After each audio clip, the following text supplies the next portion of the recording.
belum. Sabar. Oke. Iya. Saya penasaran Bu, ini kalau pacar anaknya Bu Rena ngapel nih ke rumah, gini nggak sih? Kamu kalau mau sama anak saya jangan lupa nyoblos nomor. Ya nggak gitu juga. Ya Udah kali. tahu dia kan, dia lihat Instagram saya. Kualat aja lu kalau nggak milih gue. Guys, kalau mau jadi mantu Bu Rena, coblos nomor 4 ya, don't forget.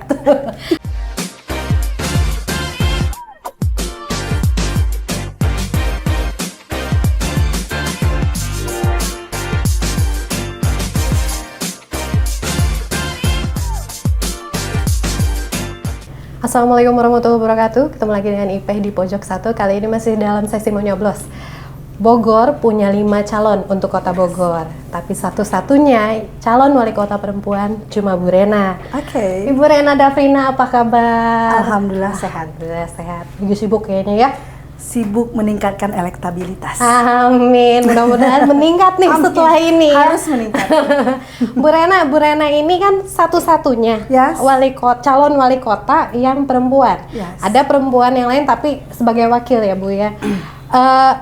Kalau boleh tahu nih Bu Rena, terpanggil untuk ingin menjadi wali kota Bogor itu dari sejak kapan Bu? Dari sejak kapan ya? Dari awal tahun. Dari awal tahun. Berarti baru banget ya Bu? Baru. Karena kan kalau yang lain dia tahun kemarin tuh udah mulai berisi. Hilalnya kelihatannya awal tahun. Iya. Tapi memang cukup mengejutkan, tiba-tiba udah ada billboard gede banget muka Bu Rena lagi gini. Iya. Itu kaget juga kita. Itu memang saat itu. Jadi nggak awal tahun tuh billboard keluar.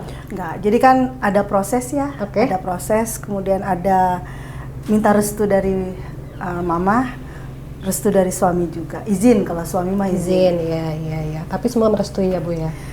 Semua merestui. Merestui. Dan kemarin juga setelah saya browsing lagi ternyata suami Ibu Rena itu bukan kaleng-kaleng. Beliau adalah direktur di Kementan ya Bu ya? Yes. Kalau boleh tahu di Kementan di direktur apa Bu? Direktorat Jenderal PSP. PSP. Prasarana. Pokoknya mentereng lah ya Bu ya. Nah kalau dorongan untuk maju ini dari diri sendiri atau memang ada didorong dari internal keluarga?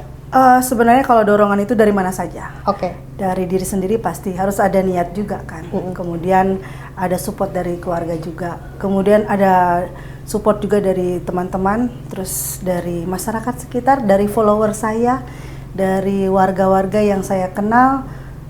Kalau misalnya mau dilihat di media sosial saya itu jauh sebelumnya banyak banget yang mendoakan. Oh jadi sebelum tercetus itu sudah banyak banget, mudah-mudahan Bu Rena maju nih gitu.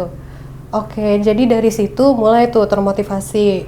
Ya, saya ngukur diri juga. Kan ada proses saya bilang gitu kan. Mungkin teman-teman di media sosial itu udah dari sebelum tahun-tahun sebelumnya gitu kan. Iseng mungkin ya mereka iseng mendoakan, kemudian taunya jalannya ada, dibukakan jalannya, ya sudah. Seolah-olah dimuluskan semua jalannya. Sejauh ini dari awal Bu Rena maju sampai saat ini gitu. Apakah banyak kendala atau biasa aja gitu? Kendala pasti ada lah, nggak mungkin lancar-lancar aja. Cuman yang kendala ada, tapi kendala kan bukan jadi hambatan, bukan jadi kemudian memundurkan kita. Justru ada kendala, pasti ada solusinya. Jalan terus. Jadi kalau banyak yang nggak tahu nih, kalau misalnya ada yang belum tahu, Bu Rena itu yang marah-marah waktu itu jalan belum kelar, sama yang gunting-guntingin kabel di Jalan Ahmad Yani sama pemuda ya Bu ya? Ahmad Yani, ya pemuda, kemudian Jambu 2 ya. Itu sempat ada intimidasi nggak sih Bu? Enggak sih. Enggak. Jadi kan semuanya itu kuncinya adalah komunikasi. Oke. Kemudian pemerintah sebelumnya juga sudah ber-MOU. Terus turunan dari wali kota MOU, kemudian kita sambut dinas teknis dengan masing-masing provider, itu kita perjanjian kerjasama. Jadi semuanya tuh udah ada komunikasi dan mereka sepakat. Kalian berinvestasi di sini ya kalian ada tanggung jawab untuk merapikan ini. Jadi jangan hanya berinvestasi tapi juga tanggung jawab terhadap estetik kota. Iya dong, jangan cuma mau bisnisnya aja ya Bu ya. Estetikanya juga harus dijaga. Betul sekali. Ini kalau berbicara tentang Ibu Rena nggak jauh dari peran perempuan. Punten. peran perempuan. Yes. Bu Rena ini kayaknya satu-satunya juga yang mungkin karena perempuan, jadi pembawaannya itu lebih gimana ya, kalau ya masuk ke masyarakatnya itu juga sebenarnya lebih enak gitu. Iya. Menurut Bu Rena, peran perempuan dalam memimpin itu seperti apa? Kalau laki-laki memimpin biasa, Biasa. ya kan. Tapi kalau perempuan itu memimpin kayaknya kelihatannya lebih seksi deh. Oh iya, udah perempuan tuh seksi gitu.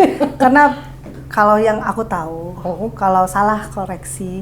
Kalau laki-laki mungkin cenderung menggunakan pikiran saja, logika. Kadang kan kalau perempuan kombinasi antara pikiran dan hati. Hati, ya betul. Itu keren. Dan kayaknya gampang banget meleleh nggak sih, Bu? Ya, yang jelas kan perempuan itu naluri ibunya itu ada ya. Jadi kalau seorang ibu itu pasti harusnya lebih sabar. Kemudian ibu itu dia mau mendengar. Ya kan, kemudian nanti dia kasih solusi. Jadi naungan dari semua kalangan. Harusnya ibu itu pasti lebih bijaksana. Ya oke lah, ini dia sosok ibu kita Kartini kita ya.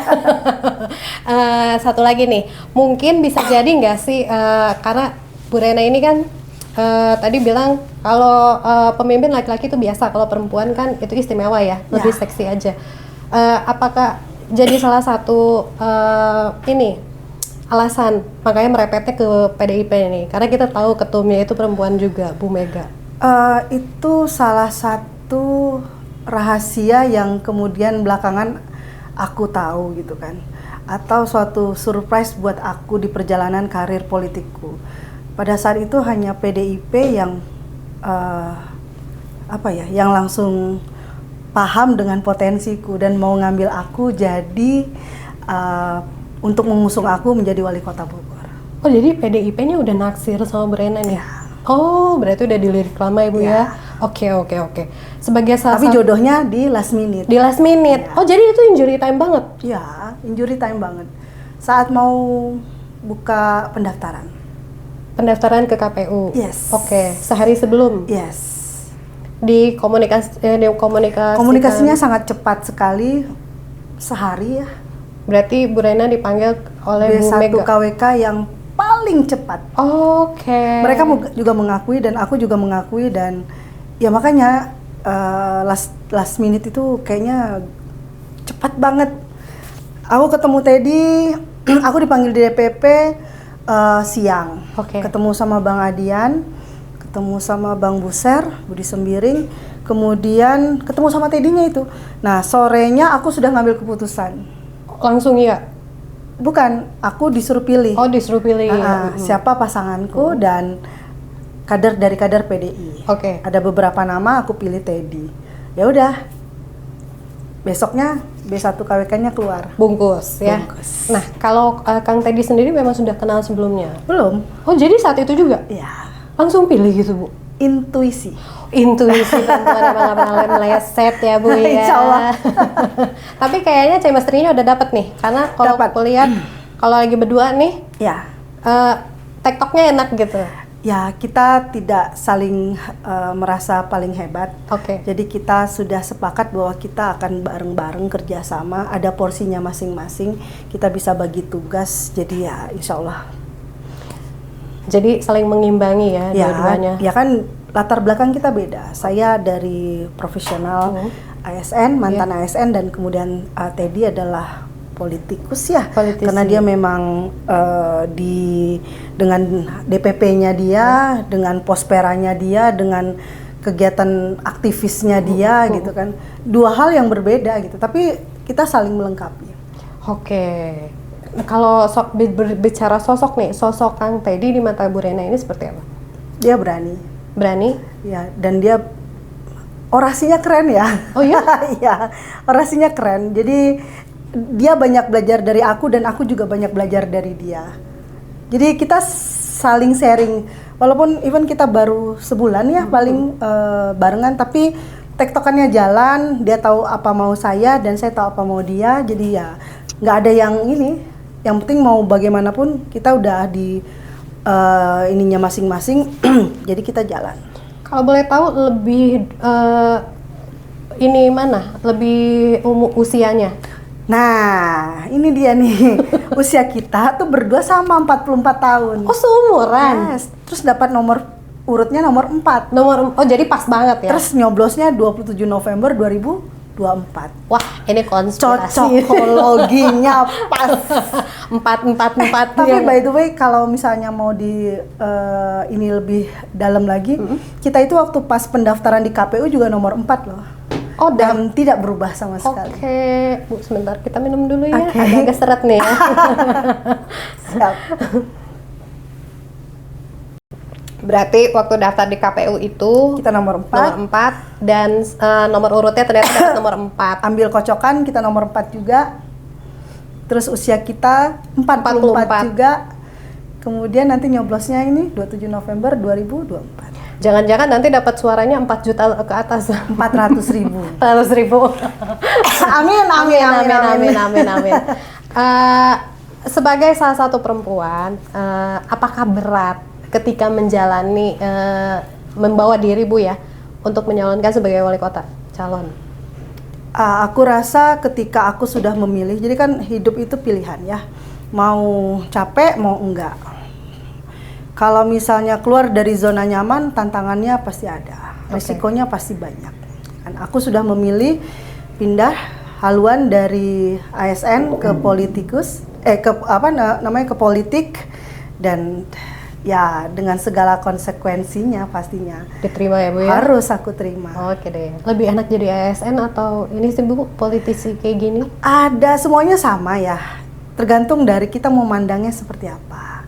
Ya ASN dengan keteraturannya, dengan dengan ASN tuh cenderung datar, jenjang karirnya jelas. Oh iya. Ya kan? Iya. Nanti setelah eselon ini, kemudian pangkatnya naik setiap tahun ya. Cenderung lebih aman sih kalau ASN. Iya. Kan kalau orang dulu juga bilang kalau nanti dapat jodoh cari yang ASN ya nak, gitu kan. Jadi nanti kamu ada gaji setiap bulan, terus nanti kalau udah pensiun juga dapat tunjangan atau pensiunnya gitu kan. Tapi kalau politik ini aku rasa ya memang tantangannya lebih besar. Adrenalinnya fluktuatif ya Bu ya? Ya, jadi untuk orang yang baper-baper agak susah kalau masuk politik kayaknya. Betul, iya. Karena kan memang hari ini mungkin berteman, tapi nanti besoknya berubah lagi. Iya, gitu jadi kan. lawan ya? Iya, hari ini baik, besoknya mungkin beda lagi. Musuhan. Jadi nggak ada yang kekal ya. Tapi kalau kita tahu nih kan Bu Rena kan dulu itu kepala dinas PUPR. Wali kotanya Kang Bima, dan wakil wali kotanya Pak Dedi. Kang Bima kan ada di timnya Pak Dedi. Komunikasi masih tetap berjalan Bu? Komunikasi masih, kan saya sudah beberapa kali sampaikan bahwa beliau itu adalah mentor terbaik saya. Oke. Meskipun sekarang jadi kompetitor, tapi tetap kalau di jalan say hi kan? Iyalah. Kalau Bu Rena nih kan waktu jadi ASN nih. Yes. Sering banget belusukan, ngomel-ngomel di jalan gitu, di pinggir jalan gitu ya. Ini kalau jadi politisi nih sekarang agak ngerem nih, marah-marah gini. Saya akan jadi diri saya sendiri sih. Tetap mau dimanapun saya, walaupun saya dulu ASN, sekarang saya politisi ya. Saya akan jadi diri saya sendiri, akan lebih mudah gitu. Jadi nggak usah jadi orang lain untuk kelihatan lebih hebat. Jadi kalau misalkan di mana ada yang salah di situ Bu Rena, ya pastilah tolak pinggang. Ya dengan cara emak-emak bagaimana sih gitu kan? Emak-emak ya, sekali lagi nih emak-emak. Emak-emak gimana sih? Bu Rena anaknya ada berapa sekarang? 2. Yang paling besar usia? Semester 4 kuliah. Oh udah gede banget? Udah dong. Udah gadis? Gadis apa bujang? Perempuan dua-duanya. Dua-duanya perempuan. Oke, paling kecil usia? SMA kelas 2. SMA kelas 2. Ini dua-duanya nggak ada yang protes nih Bu Rena? Kalau mau protes sih mereka dari awal ya, karena waktu saya jadi lurah Sempur itu mereka saya bawa-bawa ke kantor gitu. Jadi mereka udah biasa saya bawa keliling wilayah atau nitip ke wartawan waktu itu. Kalau misalnya saya ada sidak dari Pak Wali Kota, mereka udah terbiasa. Jadi protesnya tuh udah lewat sih sebenarnya waktu saya jadi lurah, jadi camat. Karena kalau waktu udah jadi kepala dinas itu mereka udah pada besar ya, udah lebih paham. Udah bisa jaga diri sendiri dan lebih bisa memahami ya. Tapi kan saya selalu meluangkan waktu buat mereka. Jadi kan saya sebagai teman mereka jadi tempat ngobrol mereka juga. Meskipun saat ini Bu Rena sibuk dengan kampanye-kampanye Ya, ini, tapi ada waktu yang memang saya luangkan buat mereka. Even saya ngantar dia sekolah, Oke. tapi kita bercerita di situ. Jadi tetap ngantar sekolah Bu Rena? Ada waktu-waktu yang, apalagi kan sekarang saya pengangguran. Jangan gitu, aku jadi nggak enak. Ya kan, maksudnya saya sudah resign dari ASN saya. Harusnya kan saya punya waktu lebih, gitu kan. Tapi karena saya harus berkampanye dari pagi sampai malam, gitu kan. Tapi kan yang ngatur waktunya kan kita sebenarnya.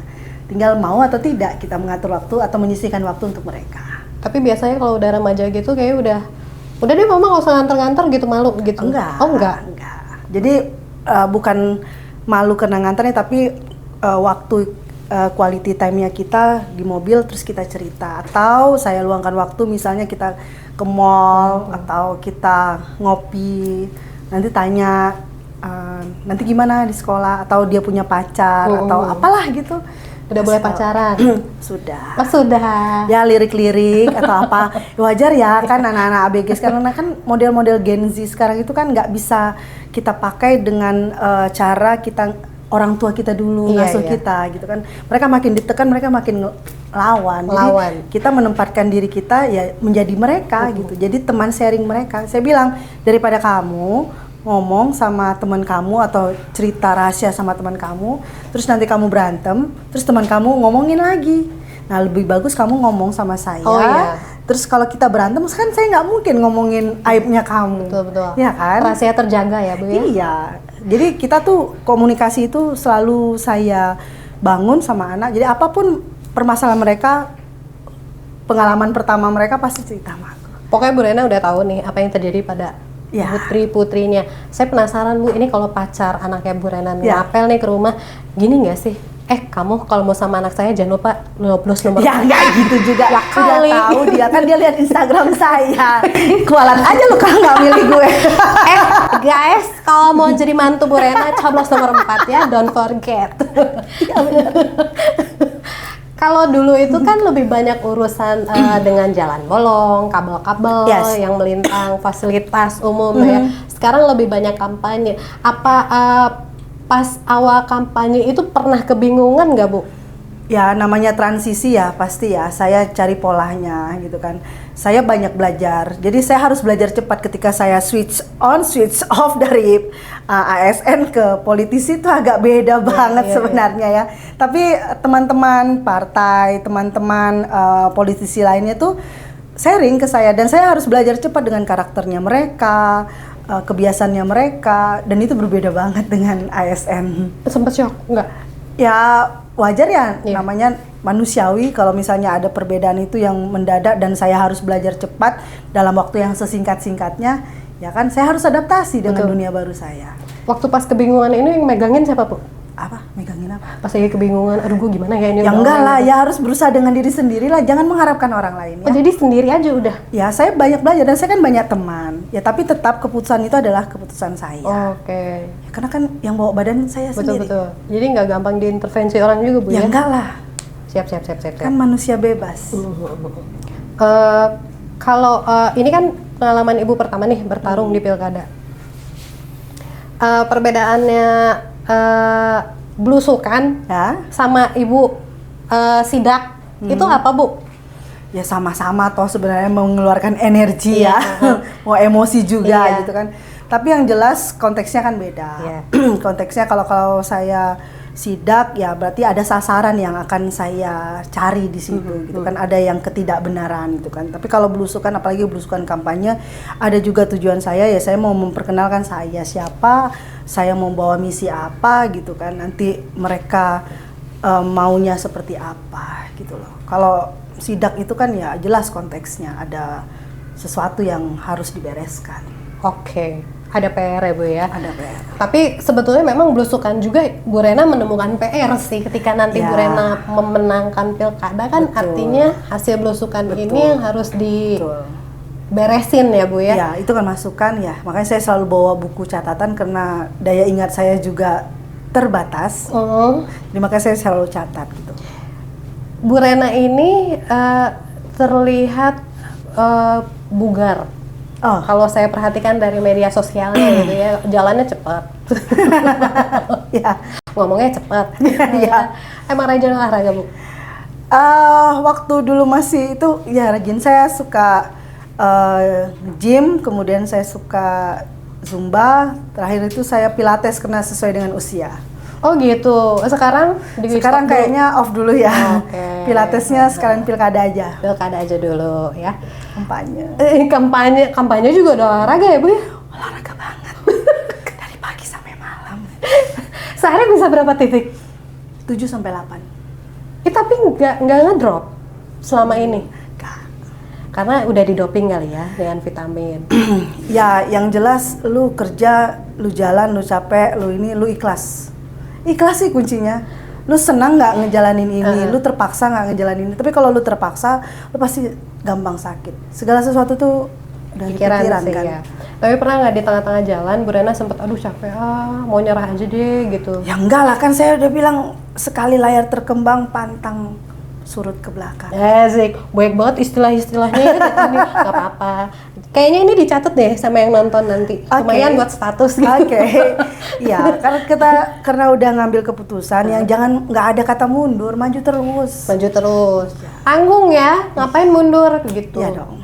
Kalau sosok perempuan yang menurut Bu Rena sangat menginspirasi Bu Rena siapa? Ibu saya. Ibunya Bu Rena? Iya. Oke, kenapa Bu? Ibu saya itu perempuan yang luar biasa.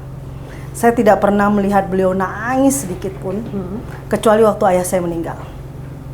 Seumur hidup saya barengan ibu saya, ya pasti ya dalam rumah tangga pasti ada masalah, dalam pekerjaan pasti ada masalah. Saya tidak pernah sekalipun lihat ibu saya meneteskan air mata, kecuali di depan jasad ayah saya. Sekali-kalinya nangis? Strong banget, yes. Waktu Bu Rena nikah nggak nangis juga? Enggak, kita mah nggak lebay. Oh gitu? Enggak. Warga, kalau curhat gak usah pakai nangis. Enggak, kan nggak mesti nangis. Iya betul-betul. Ngomong aja pas susahnya, tapi kan biasa cewek mah Bu. Enggak, makanya saya bilang ibu saya tuh luar biasa. Jadi sama ibu saya juga seorang ASN, almarhum ayah saya juga seorang ASN gitu. Saya keluarga ASN, makanya ketika saya lulus, saya daftar ASN langsung diterima. Saya lulus 2023 November, saya diterima di Desembernya gitu. Saya langsung tes itu ASN. Saat itu juga ASN. Jadi nggak sempat nganggur saya. Nggak sempat nganggur. Baru sekarang ya tadi Ibu Rena loh yang ngomong pengangguran yang aktif banget dari pagi sampai malam gitu ya. Jadi buat pengangguran di luar sana, bohong nggak bercanda ya.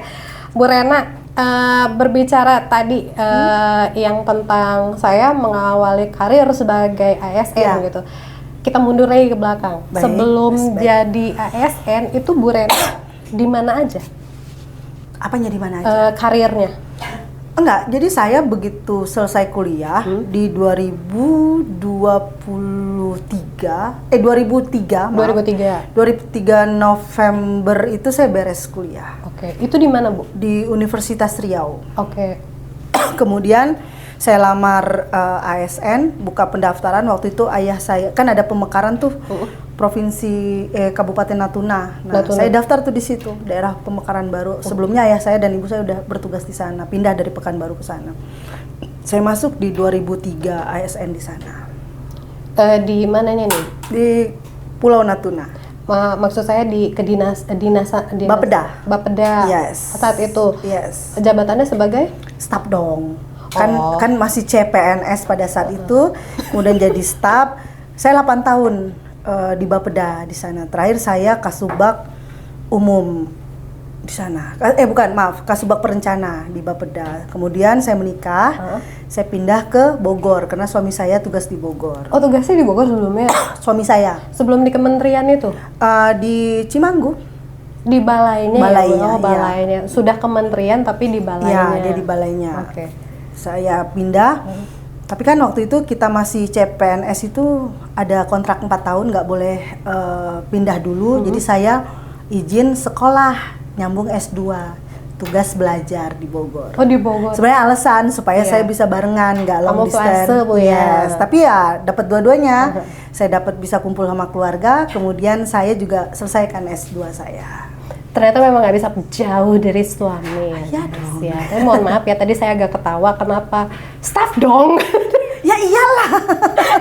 Ya nggak mungkin langsung jadi kepala, ya kan? Jadi stop dulu kan. 2003 itu saya masuk PNS. PNS. Nah, baru tuh setelah itu lurah nggak? Apalagi dulu nih? Belum. Saya pindah ke Bogor, akhirnya di 2012. 2012. Tapi prosesnya saya sudah mulai 2011. Ketika saya beres kuliah, saya nggak boleh langsung pindah karena saya beasiswa dari pemerintah sana. Oke. Saya harus 2 tahun dulu di sana. Yes. Nah makanya selesai 2010, 2012 saya baru pindah. Pindah ke sini masuk ke Dinas Pertanian. Udah tahu celah-celahnya ya beliau. Cipaku. Ya, Lalu di situ 5 bulan. Habis itu pindah ke Bogor Utara. Kalau kita pindah, itu syaratnya kita tidak boleh menuntut jabatan apapun. Walaupun kita sudah tinggi jabatannya di daerah asal, kita nggak boleh tuh. Jadi saya balik lagi jadi staf. Oh, jadi ngikut aja? Ya, ngikut. Jadi staf lagi di Dinas Pertanian. Walaupun saya di sana udah eselon 4, balik lagi. Terus 5 bulan di Dinas Pertanian, saya pindah lagi ke Bogor Utara. Dekat dengan rumah kan. Pindah Bogor Utara di kecamatan itu 4 tahun. Nah, di situ saya naik Kasubag Umum, kemudian PLT Kasih Dalbang, kemudian 2016-nya saya jadi Lurah Sempur.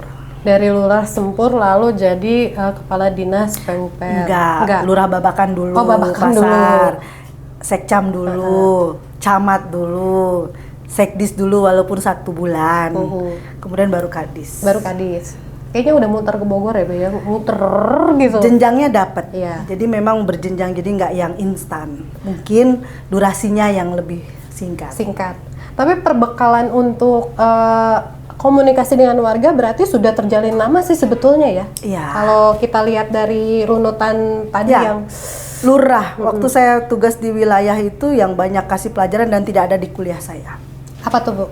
Ya, ketika kita harus komunikasi dengan warga, ketika kita harus cari masalah, menyelesaikan masalah dalam waktu yang sesingkat-singkatnya, bertemu dengan orang-orang yang berbeda di setiap harinya dengan permasalahan mereka yang banyak sekali gitu kan, dan saya harus menjadi lurah bagi semua agama, harus mengayomi semua suku gitu kan. Saya kan kebagiannya di tengah itu keberagamannya luar biasa, ya kan?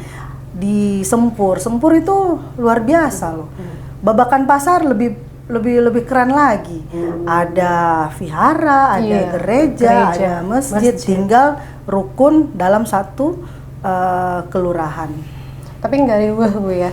Enggak. Jadi justru memang sebagai kota toleransi itu cocok Bogor itu karena memang toleransi mereka terhadap sesama itu luar biasa. Kalau menurut aku ya. Jadi ternyata memang kota toleransi itu bukan sekedar untuk slogan doang, tapi memang betul kenyataannya begitu. Rukun banget. Jadi 2 kelurahan itu banyak mengajarkan aku terkait dengan toleransi.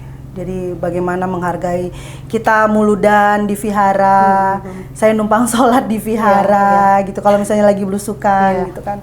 Kemudian gereja waktu pas kita lagi COVID. Kita buat dapur umum. Nah di situ ada orang Islamnya, ada orang Kristennya, ada orang Hindunya, ada orang Budanya. Di jadwal tuh ngantri masak untuk makanan dapur umumnya. Yang di ini ya Babakan Pasar. Yang Vihara Pankoh itu ya? Ya, Pankobio. Oh iya. Saya juga pernah. Betul. Di situ tuh ada petilasan juga untuk umum Muslim ya. Betul. Bu, seandainya besok pemilu, lalu Bu Rena dinyatakan menang. Yes. Lalu kebijakan pertama apa yang akan Bu Rena ambil? Yang jelas kan saya sudah buat beberapa program. Program Bogor Ready Sehat, Bogor Ready Cerdas, kemudian Bogor Ready Kreatif, dan Bogor Ready Melayani. Ya tinggal langsung jalan lah. Saya rasa karena saya memang sebelumnya juga bergelut dengan program dan kebijakan yang ada di Pemkot Bogor, insya Allah nggak terlalu susah untuk menjalankan itu semua. Karena ya Bu Rena itu udah terlalu lama juga sih ya jadi ASN, jadi kayaknya udah hafal juga nih. Tapi pensiun saya nggak cukup, belum, masih terlalu muda. Masih terlalu muda. Kan dia 50 tahun ya baru bisa terima pensiun gitu kan. atau masa kerjanya 20 tahun. Kalau masa kerja 20 tahun saya udah dapat, karena masa kerja saya udah 21 tahun. Tapi usia saya belum 50 tahun, jadi nggak dapat pensiun saya. Tapi loncatannya tuh kayak gansing gitu, dari sini tung sana, dari sini ke sini lagi tung gitu, cepet Proses banget. kan tidak mengkhianati hasil. Iya, betul sekali. Berbicara tentang program yang tadi Bu Rena, apa aja sih Bu, bisa jelaskan nggak satu-satu? Jadi kalau misalnya bicara program Bogor Ready Cerdas, Ready Cerdas itu kita menyiapkan ada beasiswa untuk 400 S1, 40 S2 dan 40 S3. Kemudian kita juga akan memperbaiki infrastruktur sekolahan. Jadi kan banyak yang dikeluhkan terkait dengan zonasi. Zonasi itu program pusat di mana tidak semua kabupaten kota bisa menerima atau siap untuk menerima program zonasi itu. Salah satunya Bogor juga sepertinya masih harus kerja keras untuk bisa menjalankan zonasi itu. Kenapa? Karena memang jumlah rumah sekolahnya juga masih terbatas. 200 sekian SD dengan 23 SMP yang tersedia, berarti ada sekitar 80% SD negeri itu tidak bisa masuk ke SMP negeri. Jadi mereka pasti carinya sekolah-sekolah yang swasta. Kita tahu biaya sekolah swasta itu pasti biayanya lebih mahal. Ya kan, tapi bagaimana caranya nanti supaya standar swasta dan standar negeri itu dari pembiayaannya bisa sama dan kualitasnya bisa sama, itu kan berarti PR untuk pemerintah daerah. Kemudian bagaimana kita mengoptimalkan SD-SD itu, coba kalau dilihat dari 200 SD itu masih juga banyak kelas-kelas yang kosong, yang belum terisi secara penuh. Ya kenapa enggak kita gabungkan, sisa bangunannya itu bisa kita tingkatkan untuk menjadi SMP, kan why not? Juga perlu juga kita bangun sekolah-sekolah baru, tapi itu kan jangka menengah dan jangka panjang gitu kan. Jumlah guru terbatas, guru yang pensiun banyak, tapi penerimaan guru ASN itu dari pusat, kewenangan pusat. Tapi udah berapa lama kita nggak terima guru ASN? Akhirnya apa? Akhirnya dengan menggunakan dana BOS, sekolah itu mengangkat guru honorer. Tapi perlu jadi catatan juga, tidak semuanya guru honorer itu sesuai memenuhi kebutuhan atau kompetensi yang dibutuhkan sama anak-anak muridnya gitu kan. Itu satu. Kita juga sekolah kurang dengan sarana dan prasarana untuk anak-anak istimewa atau anak-anak berkebutuhan khusus. Tidak semua sekolah atau jadi kan ada kewajiban satu kelas itu minimal 10-20% nerima anak-anak berkebutuhan khusus. Tapi tidak semua sekolah menjalankan itu. Kenapa? Ya karena pertama infrastrukturnya tidak memadai. Itu justru akan membahayakan anak berkebutuhan khusus. Yang kedua, guru-guru shadow teacher itu mereka kesusahan. Kita bicara sekolah negeri, bukan bicara sekolah swasta ya.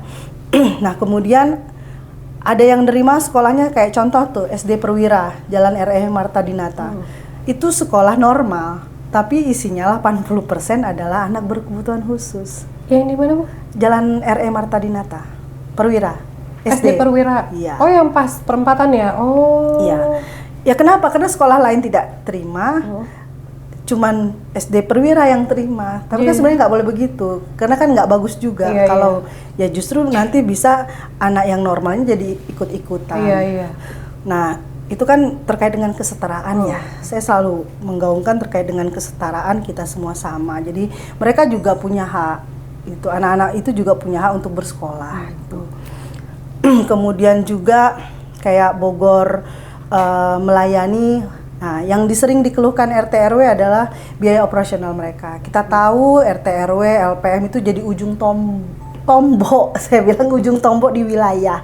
Ujung tombok di wilayah karena mereka harus 24 jam di wilayah untuk ngambil aspirasi atau keluhan warga. Tapi mereka dibayar 300 sampai 400 ribu per bulan.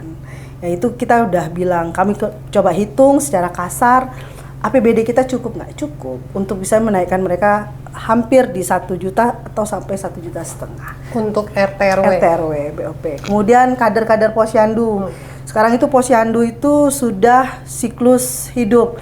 Jadi tidak ada posbindu lagi. Jadi satu posyandu terintegrasi. Artinya tugas mereka semakin berat. Tugas mereka semakin berat, tapi mereka dibayar 50.000 sebulan kadernya. Kader posyandu itu 5 sampai 9 tuh masing-masing posyandu biasanya. Nah, itu juga kita akan perhatikan. Karena saat ini kan ada program makan gratis, ya kan, makanan tambahan, PMT dan sebagainya untuk balita-balita di. Karena kan untuk menarik balita supaya nimbang ke posyandu kan biasanya kita kasih susu, kasih apa. Tapi itu kan tidak atau belum teranggarkan secara layak. Jadi kadang kader harus mencari tuh sumber-sumber pendanaan itu atau cari donatur. Tapi kan itu semuanya serba tidak pasti. Kemudian juga terkait dengan Bogor melayani, Bogor kreatif, kita akan membuka lapangan pekerjaan. Membuka lapangan pekerjaan, kita lihat potensi kota Bogor ini kota apa? Kota jasa, kota pariwisata, dan kota kuliner. Nah, ketika kita membuka pelatihan, ketika kita membuka pelatihan kerja, itu harus disesuaikan dengan kebutuhan pasar. Kota Bogor ini apa gitu loh. Kita kan nggak mungkin buka pabrik di sini, mau di mana buka pabrik. Nah, kemudian ketika sudah ada pelatihan, kemudian ada pendampingan. Ada pendampingan, ada bantuan insentif modal. Kemudian ada wadahnya untuk pemasaran. Harusnya pemerintah itu secara keseluruhan, tidak hanya kemudian pelatihan, habis itu dilepas, ya kan. Nah, ber-MOU dengan usaha-usaha yang berkembang di Kota Bogor agar bisa menerima masyarakat sekitar atau masyarakat lokal untuk bisa bekerja di sana. Itu kan tekanannya harus dari pemerintah, ya kan? Dorongan. Aturan dibuat, pengawasannya harus jalan. Sekarang banyak, contoh aja Indomaret. Indomaret itu banyak pekerjanya bukan warga lokal. Paling warga lokal jadi apa? Jadi tukang parkir. Nah, gitu. Kalaupun ada warga lokal pasti kontraknya cuma 6 bulan. Jadi nggak panjang ya. Tapi nanti satu sisi juga makanya kita lihat skillnya warga kita seperti apa. Jadi sebenarnya kan itu kompleks ya. Nah, itu yang akan kita ini. Karena saya perempuan juga, saya ada beberapa program terkait dengan perempuan, yaitu perempuan kepala keluarga alias single parent. Kalau bedanya laki-laki sama perempuan, perempuan ditinggal mati suami, mikir 2 kali mau kawin lagi. Oh iya, karena ada anak. Iya, karena dia harus mikirin anaknya. Tapi kalau laki-laki masih ada istrinya aja, pengennya kawin biasanya lagi. Banyak gebetan, ya. Istri ada di rumah gebetan banyak. Udah, jangan dibahas. Di luar program. Ya, maksudnya konsentrasi saya terhadap ibu single parent yang berjuang, yang sebagai kepala keluarga. Jadi kita ada bantuan insentif modal bagi mereka ketika mereka berusaha. Kemudian ada pasar wengi atau pasar malam, kita akan sulap beberapa ruas jalan, ya kita buka untuk jadiin pasar malam. Jadi beberapa usaha-usaha itu ya silahkan berjualan di situ. Gratis betul. Ya gratis dong. Jadi supaya mereka ada pendapatan gitu lah. Ada harapan bahwa mereka dikasih wadah oleh pemerintah itu. Jadi seperti itu. Kalau sekiranya ada kepala keluarga perempuan yang mereka tidak memilih untuk berniaga misalnya, atau dia S1 atau S2 lah, cuman tidak ada peluang untuk bekerja gitu. Kira-kira ada ini lain nggak? Opsi lain? Mau cariin suami maksudnya? Enggak sih, maksudnya kali aja ada lowongan gitu. Ya, makanya saya bilang setiap usaha yang mau membuat izin di Kota Bogor itu ada MOU antara pemerintah dengan mereka. Mereka harus menyerap beberapa persen tenaga kerja yang mereka pakai. Yang tadi Ibu bilang betul, itu. Betul. Itu kan intervensinya bisa dari kita. Kemudian pengawasannya bisa dari kita. Benar nggak lu ngejalanin? Coba aja dicek. Saya udah cek satu-satu.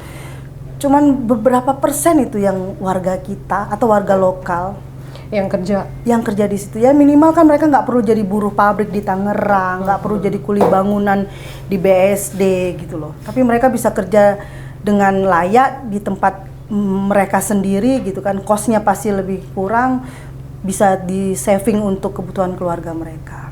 Mungkin karena Kota Bogor terlalu kecil kali Bu. Siapa tahu nanti kalau Bu Rena jadi wali kota mau membesarkan gitu wilayah. Terus lu mau ngambil wilayah kabupaten gitu? Ya, kemarin udah tanya-tanya ya sama calon bupati. Ya. Kali aja yang selatan mau dihibahkan gitu. Ya bisa jadi sih. Kita nggak tahu loh apa yang terjadi ke depan kan. Terakhir itu terkait dengan Bogor Ready Bogor Ready Sehat. Bogor Ready Sehat itu kita mendorong bagaimana puskesmas itu bisa membuka pelayanan sampai 24 jam. Kalau yang sekarang? Ya kan kalau sekarang itu paling kan sampai jam 1 ya kan untuk pelayanan. Sekarang kan kalau misalnya kita bicara di daerah selatan, di daerah barat, di mana 4 puskesmas melayani 16 kelurahan itu kan pasti akan terjadi penumpukan. Daftar pagi, kadang belum tentu siangnya bisa terlayani. Besok lagi, ya kan? Nah, itu bagaimana caranya supaya semuanya terlayani, jadi nggak lagi numpuk ke rumah sakit. Orang sakit ngantri kelamaan, makin sakit atau makin gering. Iya, makin gering. Ngantri gitu ya, gara-gara masuk angin. Betul. Sakitnya dikit, jadinya nanti makin parah. Iya.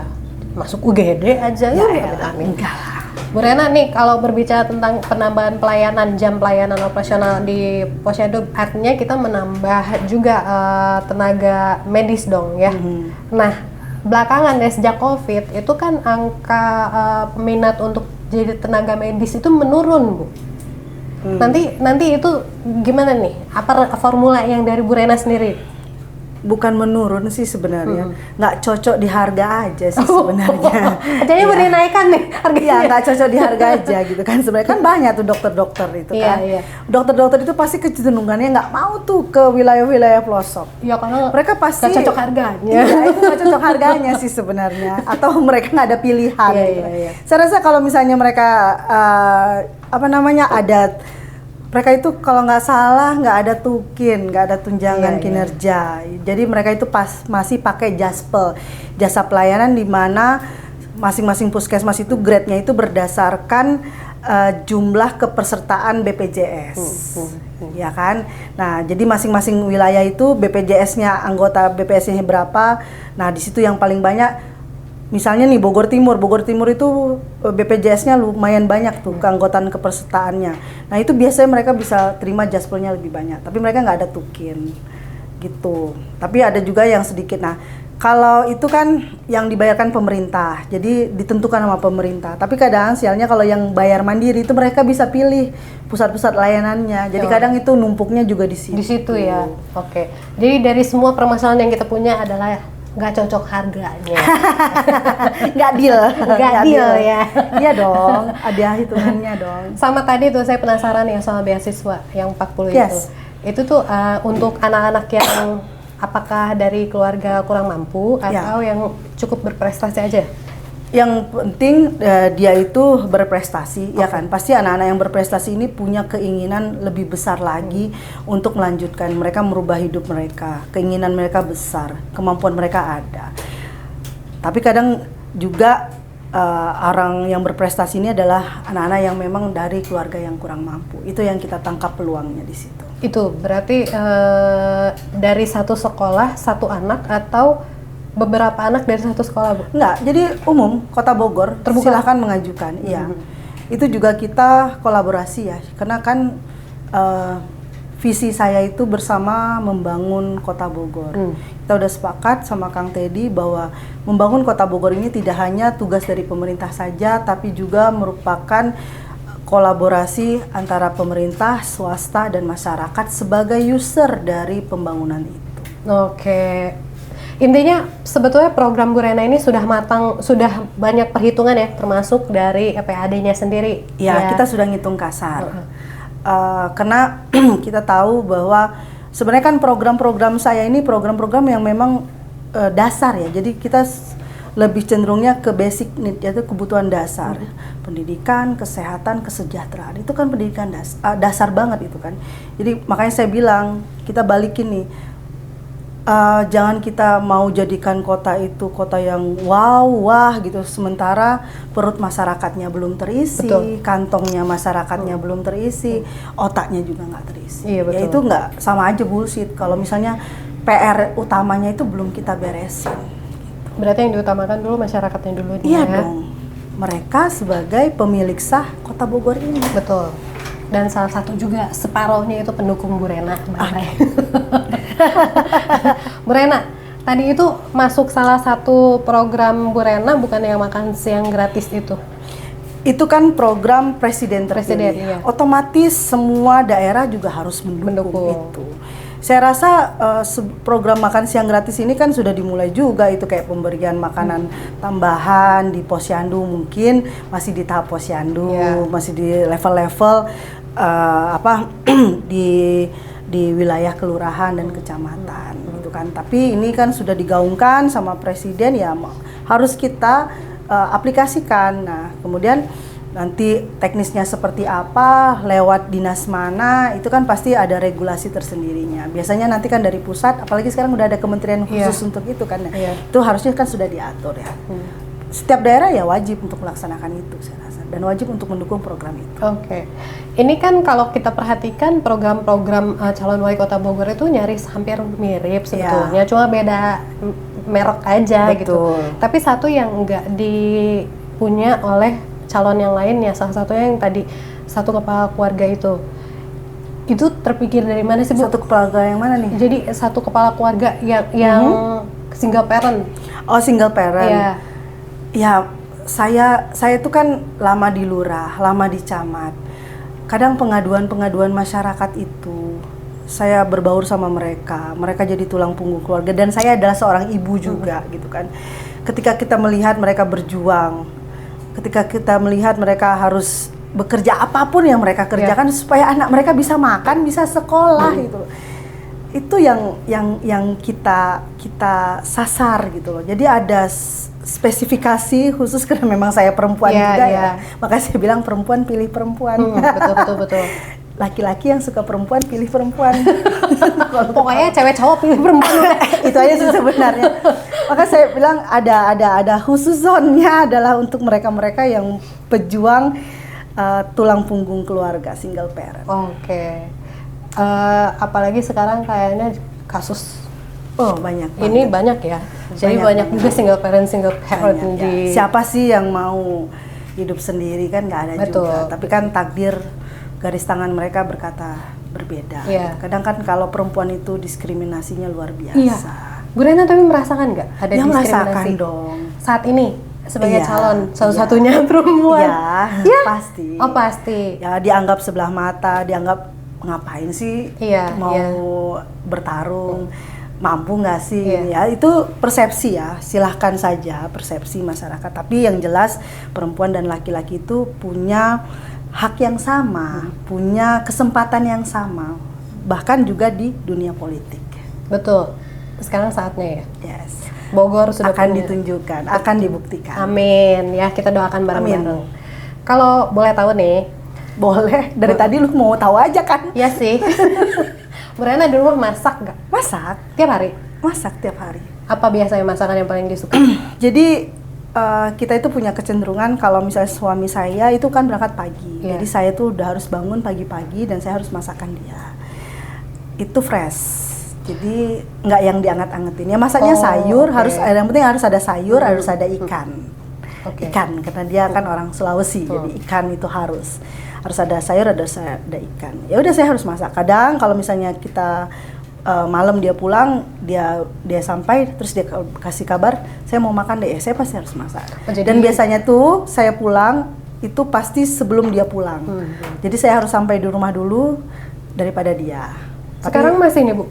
Nah, karena ini masa kampanye dan dia paham betul, jadi ada toleransi di situ. Tapi kalau pagi tetap saya masak. Tetap kalau pagi itu habis sholat subuh mungkin ya? Iya. Langsung? Dia kan berangkat 4:30 ya, jadi jam 4:30 saya udah harus siap di dapur. Utek-utek aduh, jadi penasaran Bu Rena masak di dapur subuh-subuh ya? Masak saya. Sekali-kali pengen dikontenin gitu Bu, penasaran. Ada sih waktu pas lebaran saya masak berdandang-dandang itu. Karena kan biasa, gulai segala macem lah. Itu ada saya. Ada. Terus urusan anak juga masih nih saat ini? Masih. Selain curhat ya? Masih, kadang ya dia minta. Jadi kan bapaknya minta masak ini, anaknya minta masak ini. Apalagi kalau kakaknya pulang kan, beda-beda itu. Welcome. Jadi setiap masaknya tuh beda menu? Beda. Satu orang beda menu? Beda. Repot ya? Ada request, tapi enggak. Oh, tapi ikhlas. Oke, siap. Dua lagi nih. Oke. Menurut Bu Rena, apa yang kurang dari masa pemerintahan Kang Bima dan Pak Dedi? Setiap pemerintahan itu kan pasti ada kelebihan, ada kekurangan, ya kan. Semuanya juga sudah cukup bagus, tapi ada beberapa juga yang mungkin harus dievaluasi. Ada beberapa juga yang mungkin harus lebih jadi fokusnya kita. Oke. Overall sih semuanya bagus, Semuanya tapi tetap ketika masih ada keluhan berarti ya masih ada yang harus diperbaiki. Oke. Berarti apa nih yang harus diperbaiki kira-kira? Saya itu dapat masukan. Saya tidak bilang keluhan. Masukan ketika mereka mau juga nih pembangunannya rata di pinggir-pinggir kota juga, gitu kan.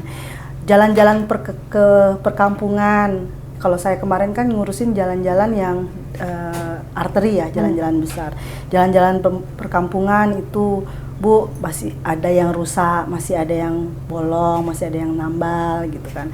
Terus di dekat-dekat daerah-daerah yang jalannya sempit, mereka tidak ada akses untuk jalan, trotoar kayak di utara gitu kan. Kemudian juga masih banyak yang RTLH-nya masih belum dapat, belum ada, dibilang gitu kan, belum kebagian. Kemudian masih ada PKH, kemudian masih ada tebus ijazah, itu kan masuk tuh dalam program kita. Ijazahnya ditahan. Serius, Bu? Ini 2024 loh, masih? Ada. Ya kan, tidak semua kita itu sama dalam ekonomi gitu kan. Tidak semuanya kita itu punya kesempatan yang sama. Ya saya masih ketemu. Nah itu, jadi bagaimana mereka mau dapat upah yang layak, pekerjaan yang layak ketika mereka tidak bisa cantumkan ijazah mereka untuk bekerja. Pasti kan gajinya di bawah gitu loh. Itu kan salah satu juga penghambat sebenarnya ketika mereka tidak dapat upah yang layak untuk dalam bekerjaan. Oke, siap. Bu Rena itu tidak lahir di kota hujan ya? Ya. Beliau orang seberang, tapi ada histori besar di sini. Jadi namanya juga tercatat di Kota Bogor. Nah, Bu Rena, di mata Bu Rena keistimewaan Kota Bogor itu apa? Bogor itu kota yang kota toleransi yang luar biasa. Saya banyak belajar dari situ dengan keberagaman, kemudian kecintaan terhadap kotanya, warganya yang ramah, warganya yang guyup. Dan yang jelas saya diterima di kota ini. Itu luar biasa. Bu Rena merasa diterima di Kota Bogor, ya siap. Terima kasih banyak Bu Rena waktunya. Semoga bisa menjadi insight. Amin. Amin. Dan mudah-mudahan tujuannya tercapai, yaitu menjadi Wali Kota Bogor selanjutnya. Amin. Saya Ipe dan Ibu Rena Davrina pamit mohon diri. Assalamualaikum warahmatullahi wabarakatuh. Waalaikumsalam warahmatullahi wabarakatuh.